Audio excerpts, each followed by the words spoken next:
नमस्कार मित्रांनो, माझ्या यूट्यूब चॅनलवरती आपलं स्वागत आहे। आणि मी आज या एका नवीन गोष्टीवरती थोडंफार बोलण्याचा प्रयत्न करतोय।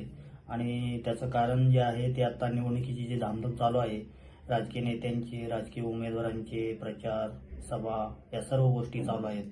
तर आपण सजग राहून, आपण विचारपूर्वक या गोष्टीचा, सगळ्या गोष्टीचा विचार करून आपण कोणत्याही आमिषाला बळी न पडता आपण मतदानाला सामोरं जायचं आहे।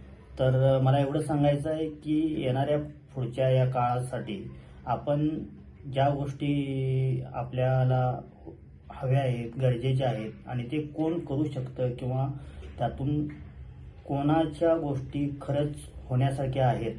कारण आत्ताच एका हरियाणाची आपल्या ध्रुव राठीने देखील एक स्वराज मिशन ही संकल्पना मांडली आणि त्यांनी जवळपास 6 प्रमुख पक्षांच्या सर्व नेत्यांना त्याने एक खुलं चॅलेंज दिलेलं आहे आणि ते कोणी चॅलेंज ॲक्सेप्ट करेल तर त्यासाठी त्यांनी त्या गोष्टीचं सर्व पूर्ण सविस्तर त्यांनी त्या व्हिडिओमध्ये जवळपास सांगितलेलं आहे। आणि खूप काही गोष्टी नाही आहेत, कारण माझ्या माहितीप्रमाणे त्यांनी फक्त 8 मुद्दे मांडलेले आहेत आणि ते 8 मुद्दे पूर्णपणे होण्यासारखे आहेत।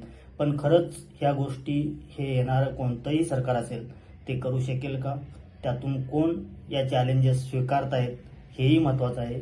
आत्तापर्यंत माझ्या माहितीप्रमाणे एका पक्षाच्या काही नेत्यांनी मला वाटतं चॅलेंज ॲक्सेप्ट केलेलं आहे। तर अशाच पद्धतीनं ह्या येणाऱ्या पुढच्या आपल्या ज्या निवडणुका आहेत आत्ता, तर त्या गोष्टीसाठी आपल्याला सुद्धा आपली एक स्वतःची कर्तव्याची जबाबदारी म्हणून ह्या सर्व गोष्टीचा व्यवस्थित विचार करूनच आपल्याला मतदानाला सामोरं जायचं आहे। कोणत्याही आमिषाला, कोणत्याही बळी न पडता आपण व्यवस्थित विचार करूनच ह्या गोष्टीसाठी सामोरं गेलं पाहिजे। कारण शेवटी आपल्याला ह्या 2-4 दिवसाचा किंवा 5 दिवसासाठी कोणी आपल्याला आमिष दाखवत असतात, त्या गोष्टीला बळी न पडता आपल्याला पुढच्या फ्युचरच्या गोष्टीच्या दृष्टीने आपण व्यवस्थित सर्व गोष्टींचा विचार करूनच आपण निर्णय घ्यावा, ही एक माझी कळकळीची विनंती आहे। आणि मला वाटतं आपण या गोष्टीचा पुरेपूर विचार कराल, कारण आत्ता जनता सुज्ञ झालेली आहे आणि ह्या राजकीय लोकांना त्या गोष्टीचं थोडंफार भय देखील आहेच। पण हे होणं गरजेचं आहे आणि ही परिवर्तनाची लाट आता चालू झालेली आहे। जनता खूप विचाराने पुढे जात आहे।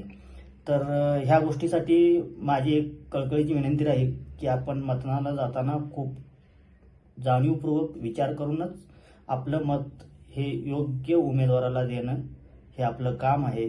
कारण त्यातून मग पुढील ज्या काही गोष्टी असतील त्या आपल्या पूर्ण सार्वजनिक स्वरूपाच्या असतील, त्या सर्व काही व्यवस्थित होणं गरजेचं आहे आणि त्यातून आपलं भवितव्य घडत असतं। तर मी इथेच थांबतोय। नमस्कार।